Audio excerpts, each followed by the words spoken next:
Welcome to Gambling with an Edge.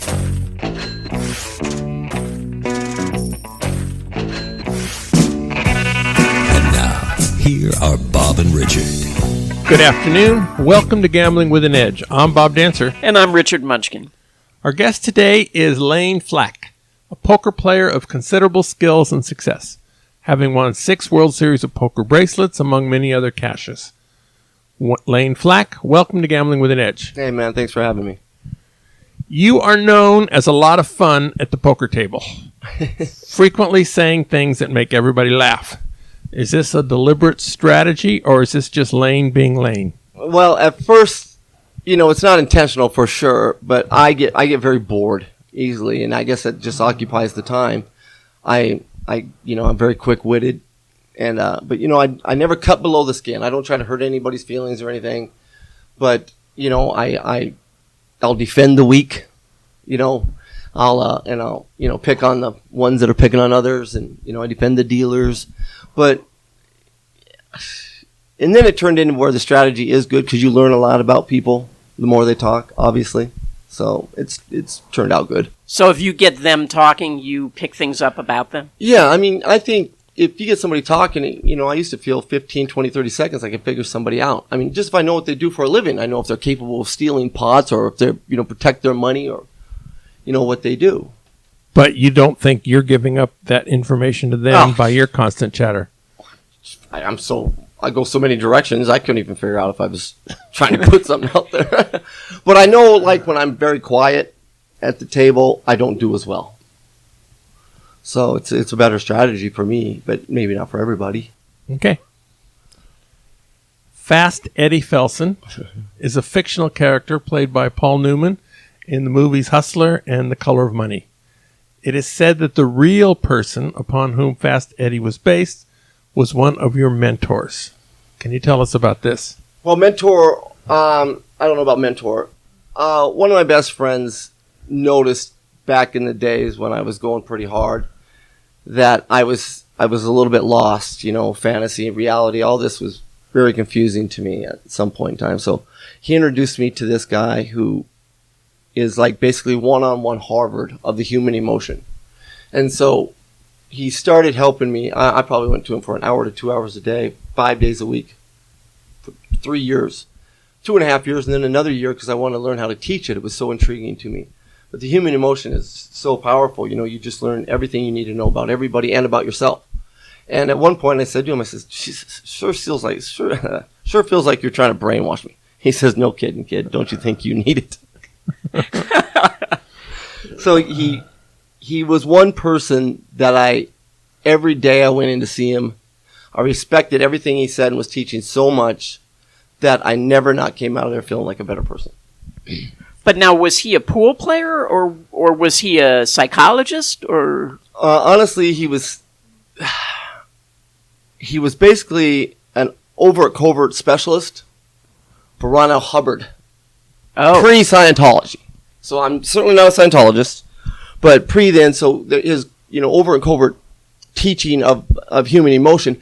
And what all that started with is how to sell more tickets to movies, basically. So, for example, if, a bunch of people go to a John Wayne movie and they just see John Wayne or whoever killing a bunch of people, whatever, and you walk out with the man and his wife, and you say to the man, how'd you like the movie? And he says, it was great, he did this. And he asks the wife, boring, it's just a bunch of guys shooting each other. So you add a woman to it, a little bit of a love story, and mix it up and add a woman. Now you're selling twice as many tickets. So you're basically learning about way people feel, think, or whatever to boost Hollywood sales. It was that's how it began. Now, do you play pool? Are you a pool player? Yeah, I played pool. Not to the level of some of these poker players these days. My brother's a real good pool player. I played a lot when I was a kid, but I never stuck with it. And how did you get into poker? I've always been a card player. I played, cribbage with my father. I played a lot of cribbage, pitch, spades, pinochle, poker, everything. And I was going to college at the University of South Dakota. And at that same time, when I went back, my parents had a ranch in Sturgis, South Dakota. And Deadwood, South Dakota was opening up gaming. So I decided I'd go down there and hey, let's get our jobs for the summer. And I really had a knack for it, I guess. I started, within 3 months of working, I was acquiring names like Boy Genius, Diamond in the Rough, and it just worked for me. I didn't know I had a knack for it. So did you decide I should head out to Vegas? No. Interesting story. So I had my daughter, and I was running my own card rooms at this time in Montana. I came home one day and my house is cleaned out. My daughter's gone. My girlfriend's gone, with a note that said, "Work is more important to you than your family." I was like, well, okay. So I kind of just shut the game down. I was dating somebody else. We went to Vegas for the Hall of Fame, and I won it. No idea that This would have been in 97 or 90. 97, August of 97. Hall of Fame tournament. Yeah, the Hall of Fame with the Binions, if you remember. And so, and I won it. By January, I moved here. Wow. And I actually went broke between August of 97 and January 1st. Right across the street at the Rio, they used to have a carnival poker tournament. January 98. First one I entered, I won it. So I was right back on my feet. Wow. So did you came here, you won that tournament. Did you immediately start playing really high and sitting down in the biggest games? I literally jumped into a 300-600 Omaha high-low game, which is, I feel, my best game. And it was Dave the Devilfish, Johnny Chan, and Sam Grizzle. I beat him out about 30 or 40,000. And I said, I thought this would be a lot tougher than this. Well, it is. 20 years later, I found out, there are ups and downs. Wow, that's pretty amazing.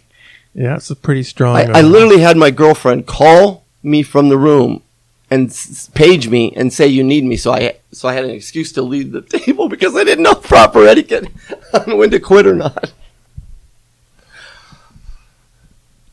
You're known for your card reading skills. On at least 2 different YouTube videos. Once I saw you with TJ Cloutier, and you told him you have a look that you're holding a pair of jacks. And another time you told him you probably are holding King Jack playing like that. And both times you were right on. Yes. And so I don't know if you did that too much to TJ, he wouldn't play with you anymore. Are you exceptionally good at this, or is obviously you're not right 100% of the time, but no, here's how it works.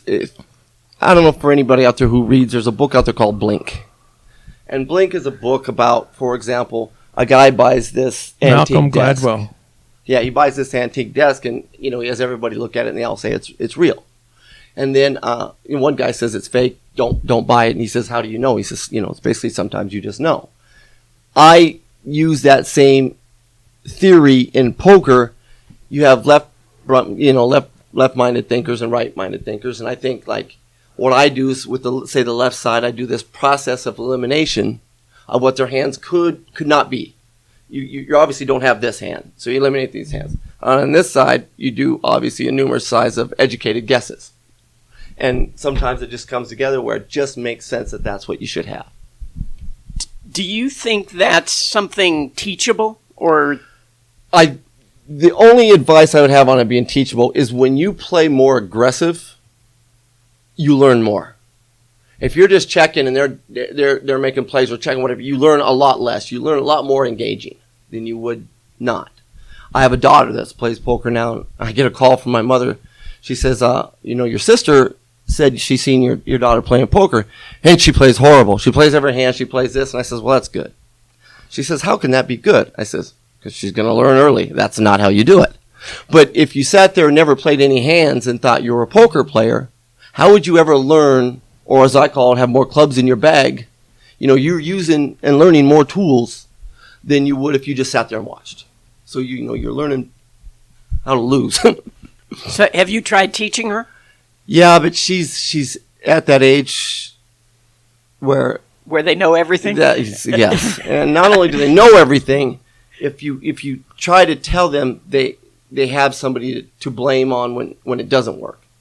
So I'm trying to also teach her that you can't blame somebody else when they're wrong.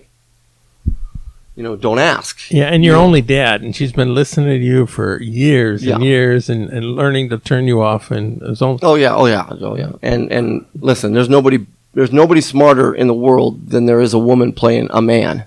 Like, they start the second they can talk with their fathers. They know how to work the fellow over. A story on YouTube by Dutch Boyd about you being in a $25,000 tournament with Ted Lawson, and Ted wins a monster pot where Ted's aces knock out another guy's kings. The pot is very sizable, both in terms of money and the number of chips involved. The dealer seemingly was doing a piss-poor job of pushing the money over to Ted, so you decided to help out. Do you remember that? What happened? I don't remember that. If I did it, listen, this is a $25,000 event, and there's a lot of dealers that are bad. Now, I'm notorious for defending dealers, and I'll give any dealer in the world, I don't care how bad they are, all the credit they need if you can see they're trying. But there's nothing, my pet peeve in the world is people who are just ignorant and stupid and will argue with you when you try to help them. But if I see you're trying, you have the world from me. But I don't remember this. Well, let me continue with it a little bit, see if I can jog the memory.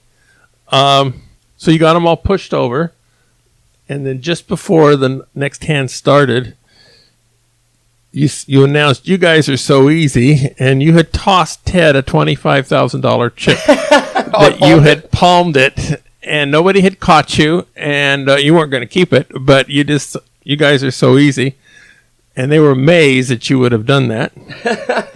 And then you freaked Ted out by saying, the funny thing is that I palmed two $25,000 chips. Now, do you remember that at all? Now? I actually don't remember that. I mean that would be a pretty bold move because now you're under the microscope. I probably did. I don't know, but I don't recall it. No. Okay, interesting. Okay.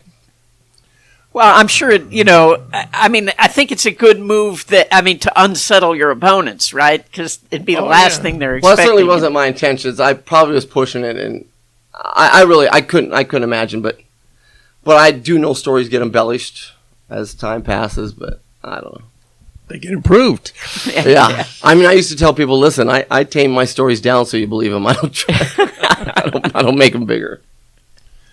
Now, we're taping this right before the start of the World Series of Poker. Yep. Are you going to enter many events this year? And if so, which ones? I get asked that a lot. What I try to do is, see, if you go play a tournament at noon, you can't really tell. Because I'll play all events. There's not certain events that I go, listen, I'm not capable of playing that event. So if I start at noon and I make it through day 2, well, I missed the 5 o'clock and I missed the noon tournament. So I don't know what my next tournament will be. If I get knocked out right away and I happen to like the 5 o'clock tournament, but I like the noon tournament better, I'll skip the 5 and come back in at noon. If somebody wants to golf, I might just head to the golf course. I might need a break. I might need a better night's sleep. I might not feel that well. I might. But you might do 10 events over the summer or something or more. I'm probably more. Honestly, the less you do, the better you're doing. You know what I mean? Yeah. It means it means I made a lot of day 3s or late into day 2s, and which it'd be great if I only played 10 events. If you played 30. Are there certain events that you don't want to miss? Like the main event, I assume, is one you right. There's a few events I really don't care to play. I don't have a big passion for limit hold'em events. I don't really have a passion for stud events. I like the 8 or better, so I don't like stud high all that way. Do you like the horse event? I do like the horse events. Even though that has at least 2 or 3 games in there that you don't like. No. I didn't mean I didn't like them. I just mean, first of all, the limit hold'em and stud events generally are a smaller field of the true stud players. You know what I mean? It's not out of the 62 events, those would be the days I would enjoy taking my day off or break. If in horse, I actually like playing stud. It's just that's just the better ones I'd like to take my days off. Yeah, no, that makes sense. Especially if there's good action on the golf course. Yeah, there is good action, and not only that. Does the World Series bring in a lot of golf action? It does, but once again, it's really hard to get people committed. Because say you're talking about at the table, they're like, well, yeah, if I get knocked out tonight, we'll do it. You know what I mean? But if you got to play till 3 in the morning, and be back at 1, you can't expect somebody to get up at 8, 9 in the morning and come play. Are there guys that you particularly like out on the golf course that? I know everybody plays, right? Yeah. So. Well, I in the poker industry, I play a lot with Mike Sexton. There's not a lot of other poker players I play with. We get Evan Sofer, which is a tournament player. You don't know him. I play a lot with him. They go in spurts. Negrani is a member out of my course. I don't play much with him. He's always gone. Ivy came out for like 2 weeks, and a bunch of them, but the action wasn't big enough. So everybody's busy. You know what I mean? Like, I personally enjoy golf more than I do poker. So I live in Vegas, but I don't come down to the Strip every day to grind with people grinding. I'd rather go play private games somewhere than grind every day in the city to make a living. So poker is, I almost gave up on poker for a couple of years. And I literally started golfing so much. And when I walked back into the poker room, I swear to God, I didn't think anybody changed their clothes. And the conversation never broke stride. Like, they were talking about the exact same thing. I was like, whoa, reality check. Gambling is a significant part of golf. Sure. Is it the golf you like, or is it the gambling you like, or is it just the combination? It's definitely, for me, it was the lifestyle. When you get trapped in a poker room and inside too long, you become this different person, which I didn't realize who people turn into. But if you can balance it with the healthiness or the lifestyle of outside and doing something more physical, the difference between poker and golf is when you work hard at golf, there's a reward, because you can work hard at poker and still get unlucky. So your reward is paid off for working hard at golf. But I do like the gambling. I do love the pressure. I like having to make that shot for a lot of money. I love it. Well, those of you with color radios probably noticed that Lane is fit, well tanned, so he's probably been a lot of hours on the golf course recently. I actually just played 27 holes before I came here. As I was saying. Okay. Now, it's for a while anyway, you lived part of the time in Vegas and part of the time in Montana. Those are pretty different lifestyles, I would think. No, I moved here in January of '98, and I've never lived back home. Okay. I've lived here for the last 20 years. All right. So, scratch that question. How is poker different in your perspective in 2017 from when you won your first big tournament for $67,000 20 years ago? The growth obviously is enormous. The difference is, I think, the respect and the entitlement that this generation has. They didn't have to go through the grinding of, go find a game, put your name on the list, sit there and try to play for a day and a half. Now you just get online, run your money up, and come out here and think you're great. And sometimes if they had to go through what we had to do to build our bankrolls or do what we did, they might act differently as opposed to I'm smart, you're dumb type mentality, or the interaction we had with all poker players all the time when we seen their struggles or what they went through in life or the ups and downs. We saw everything. You have a different respect for the game and for the player than you do when a name on an internet or on a gaming site. So I wished that they understood or could have experienced what we did. Then I think the respect there'd be more respect in the game. But do you find them to be really strong players? They are really strong players, but yes. But keep in mind, out of all the people that play online, we're only seeing the top 5% or whatever that weed them ways through to get to where we are here. Like, I don't play with all the guys that play the low limit ones, so I don't know how many of them there are. But we're only playing with the successful ones. Yeah. So of course they're good. Mm-hmm. I'm a horrible online player. I can't type fast enough to talk. Yeah, Can't see their face when you talk to them. either. And then when they say something back, you don't know if they're being condescending, funny, like, I can't tell their tone, so it just drives me nuts. I would think you'd be the kind of guy with 12 different screens on 12 different games I mean, going. I've that been that guy. That your mind is fast enough to do that, and that would... That's certainly not in question. I am fast enough to do that. In fact, I'm probably better off doing that so I don't get too involved in one thing, but then it just becomes a numbers game. Who have been the biggest influences in your poker career? Well, single-handedly, Ted Forrest has been mine. I started some of my backing and stuff with Johnny Chan, but the person that I was closest to and did almost everything with this Ted Forrest. And the man has so much talent, and he trust me, he thinks so far outside the box that he's different. But if you take time to listen to him talk or what he says, it will make so much sense. Was he here when you first got here? He was already here and playing at that time. Yeah, right? he was here. He was here. I can't really remember how it went down that I got involved with him. I think there was a debt or something, and he says, "No, I want it. I want to be a part of what Lane's doing." I haven't met the guy really, but I can tell that he's going to be great or successful, whatever. He took me under his wing, and I started playing in the Larry Flint game, which was an invite only. He got me into that, and I don't know. He had more belief in me than anybody, and so I think sometimes I almost do better when people are staking me because I feel I don't want to let that person down. Letting me down is no big deal. Because I can live with me most of the time. But so he's been good. Without mentioning names, are there players to whom you mentor other than your daughter who doesn't want you for that? Yes, there's some that I help.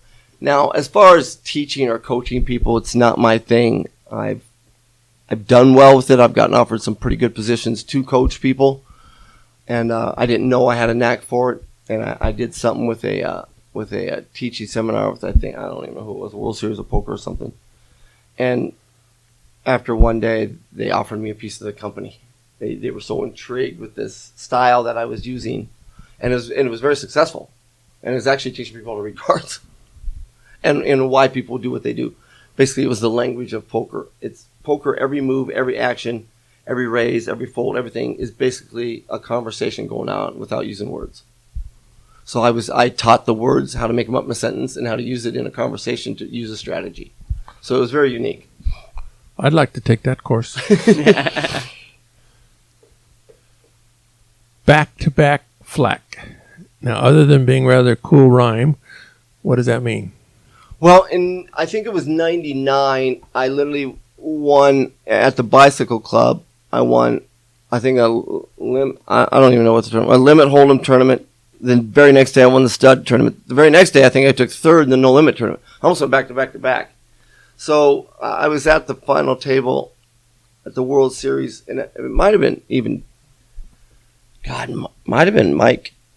It might have been Loudmouth Mike. Mattisau? Yeah.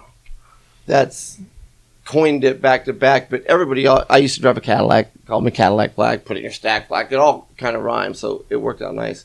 Well, then I went back to back no limit events at the World Series, so it really coined. And then the next year I went back to back days again, so it, just kept going. Wow, the longer you keep it up. Right? Now, tried it this year. What the heck? Why not? There was, back in that time period, there was heard somewhere, something about Benny Binion, Crazy Horse 2, Mob, any of those words ring a bell to you? All right, I'll tell you guys a good story. And I probably have a lot of good stories, none at the top of my head, but so it was during the World Series 2002, and I get a call from Benny. He says, hey, come downstairs. I was staying at the Horseshoe.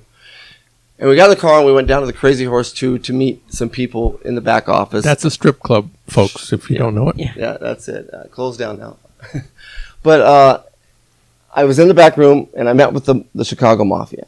And I didn't know that's who I was going to meet. That's who we met. And he says, "Kid, we want you to come and play in a poker game, in Michael Jordan's poker game. We hear you're the best."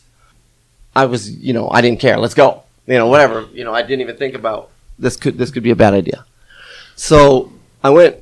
So the agreement was to go, and I went back to the World Series, and I'm playing, and I actually won back-to-back World Championships again.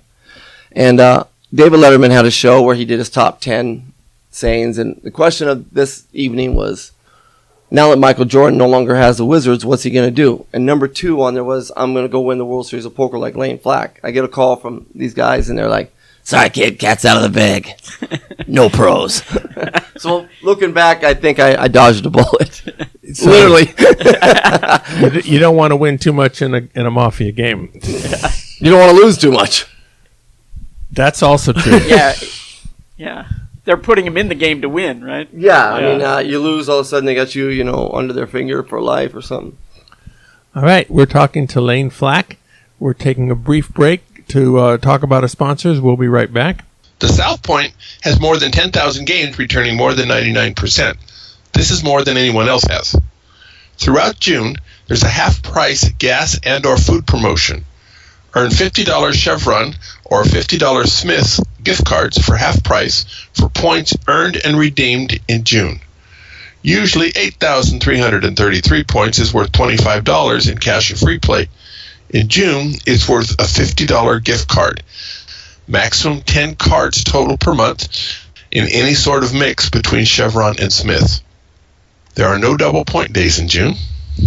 The next semester of free video poker classes at the South Point will begin in 2 months, on Wednesday, August 2nd at noon.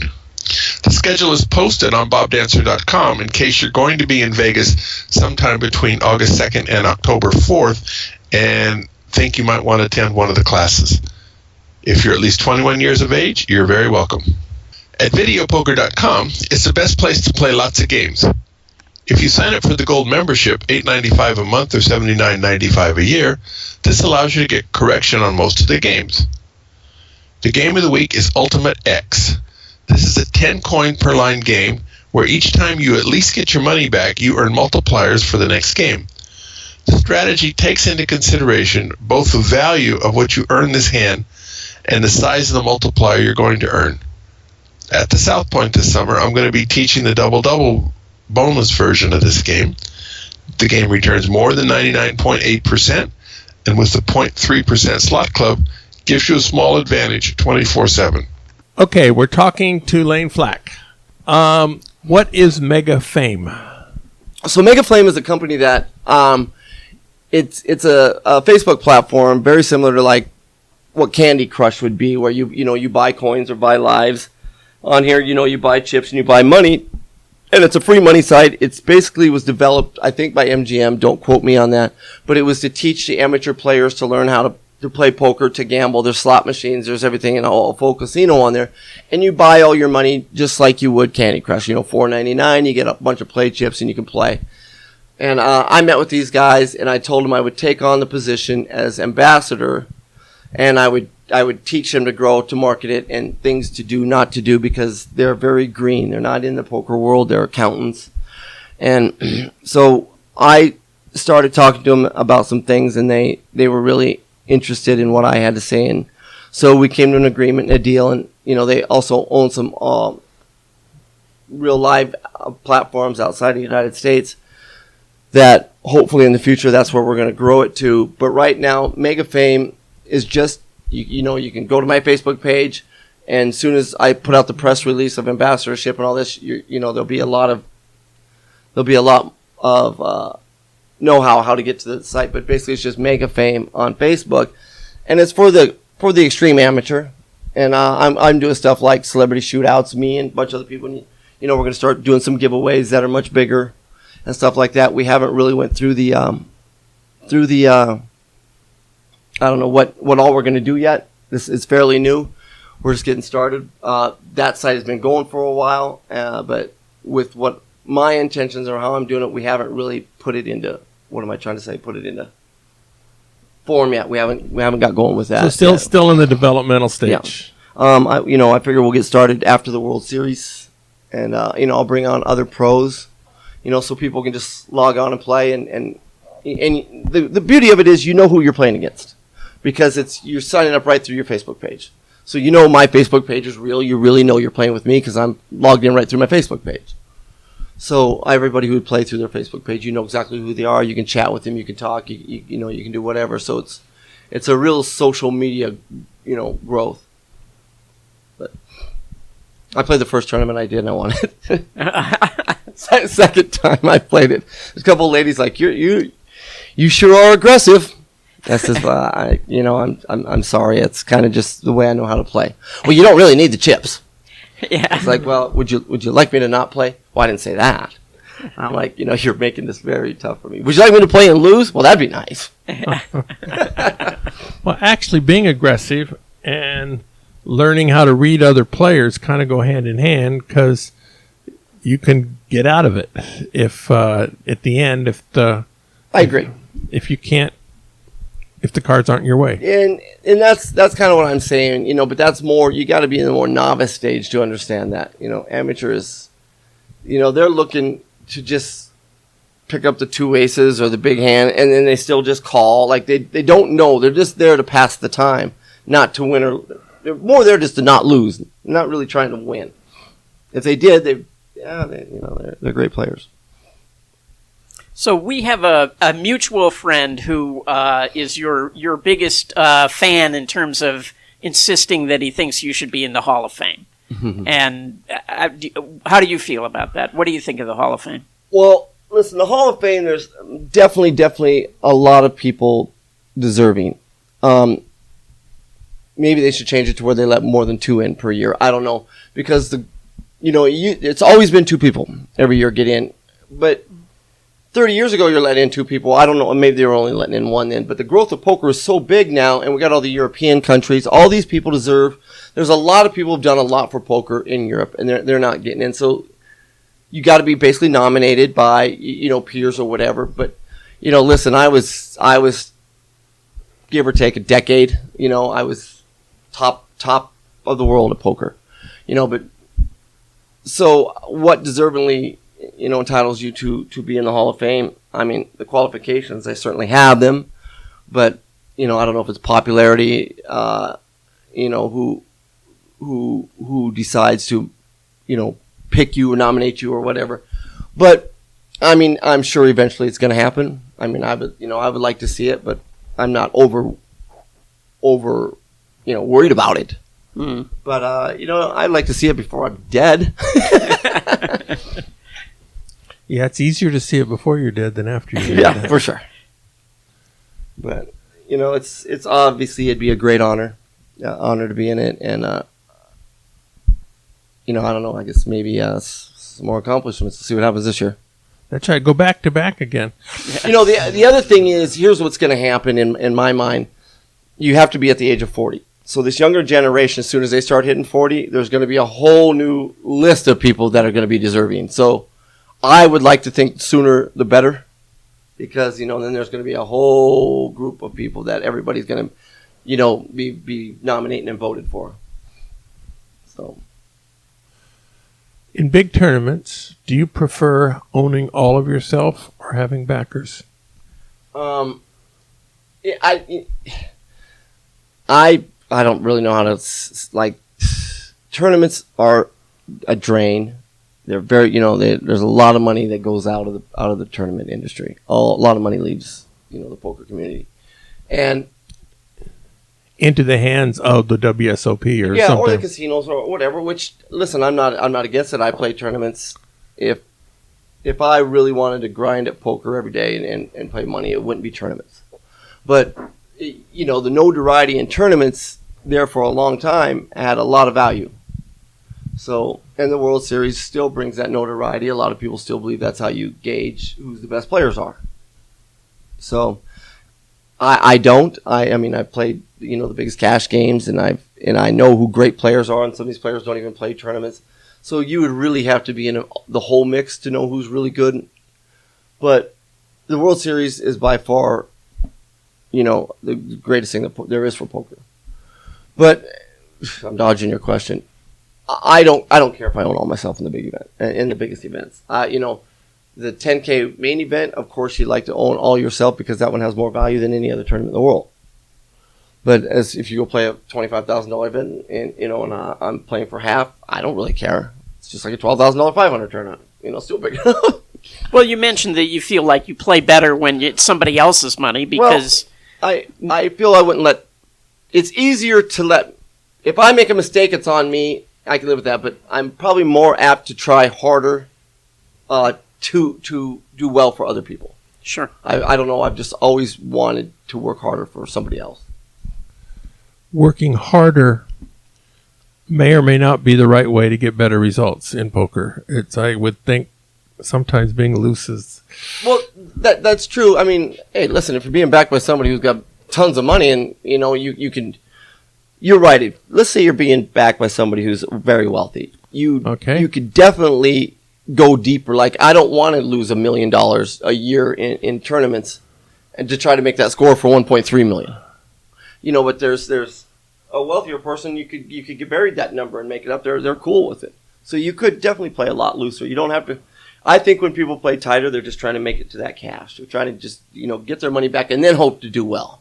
And then the other people that can play aggressive all the way through, they get knocked out, let's go to another tournament. Get knocked out, go to another tournament. So, yeah, you're torn on what strategy you should use. I mean, I play probably a little more defensive when I'm playing with my money. Do you ever, if somebody asks you to back them, do you ever do that? I've done it. I've done it. I mean, anymore it's different. People are trading pieces, amongst themselves and stuff, which, is fine. Listen, I don't know. I'm okay with whatever. Easy lane. laid back flat. Yeah. Cigar smoking. At many places, it's illegal to smoke cigars at the poker table, and yet, for some reason, sometimes you've been able to get away with that. Really? That's what I hear on the internet. Is that not true? That's not true. I don't think. Jesus, you can barely get away with smoking cigars where you're allowed to. Okay. People complain a lot about cigar smoke. I don't think I've ever smoked at a place you weren't allowed to smoke, and I don't. I smoke on the golf course because if you light up a cigar, it's an hour thing. It takes a long time to smoke a cigar. All right. In poker, some of the best players have written books on how to beat them. Yeah. It's kind of unique in the poker world. Do you plan to write a book on how to beat you? I've been asked to write books. I've done a few chapters, like in Helmuth's book, the top 20 greatest players that ever lived. We wrote our own chapters, and I think it's very unique. Me and ESPN really had a falling out early because, like, at the World Series, I was at the feature table. Then when we were moving the feature table, they moved all players and left me there and brought me 8 more players. And with my microphone on, I make a comment that says, "Jesus." Like, I was just getting to read these people. Now I got to stay here. They're not paying me. And then they says, "Well, screw it. You're not going to be there anymore." And I'm like, "Oops." Yeah. Not really thinking it through before I said it. So I kind of made up with them all that. But when on TV, it's the only sport I know, if you want to call poker a sport, where we teach people how to beat us. Like, if you can name something else where they teach people how to beat you at your own game. When people sit down to play with me, they've seen me on TV or seen so many things that I've done that they know so much about me and I don't know them at all. So, how does that favor you? I mean, it helps with the growth of poker, but how does that favor you? It seems backwards. Negative EV. So, given that you feel that way, Rich and I are grateful that you took the time to be on this radio show, because clearly this is costing you $20,000 for giving so much stuff away. Yeah, over the course. So, very good. We're close to being able to let you go. Are there any favorite stories you have that we haven't gotten to yet? Not off the top of my head. There's... Okay, good. We'll cut that last question.